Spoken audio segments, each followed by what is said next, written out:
Maggie Smith was never merely an actress. She was a principle made flesh, a reminder that authority does not shout and wisdom does not hurry, and when she died in 2024 at the age of 89, the world did not simply mourn a performer but the quiet disappearance of a presence that had instructed us for decades on how dignity looks when it moves through time.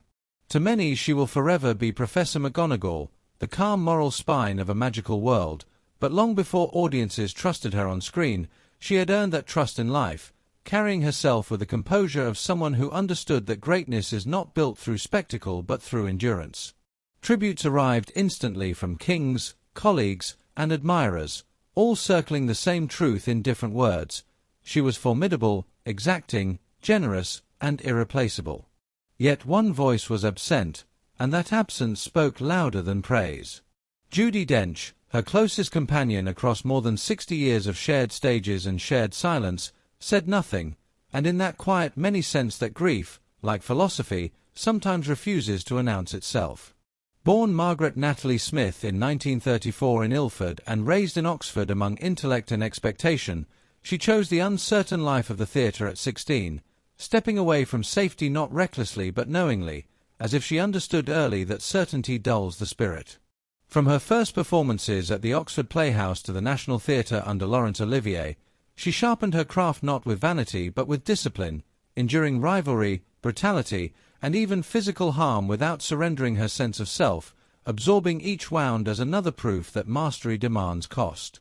Film fame followed, but it never softened her edge, whether winning an Academy Award for the prime of Miss Jean Brodie or inhabiting roles that required restraint rather than likability, and even as accolades mounted, illness shadowed her path, Graves' disease, physical injury, breast cancer, testing not her talent but her will. She did not dramatize suffering. She outlasted it, working through chemotherapy while filming Harry Potter, standing upright in borrowed strength, embodying resilience for audiences while privately fighting for her own life. In later years, she returned to cultural dominance not by reinvention but by precision, turning wit into philosophy as the Dowager Countess in Downton Abbey, reminding a new generation that age does not diminish sharpness, it refines it. Her personal life carried its own quiet tragedies, marriages shaped by brilliance and fracture, love tempered by loss, solitude accepted without complaint, and yet she never invited pity, only respect.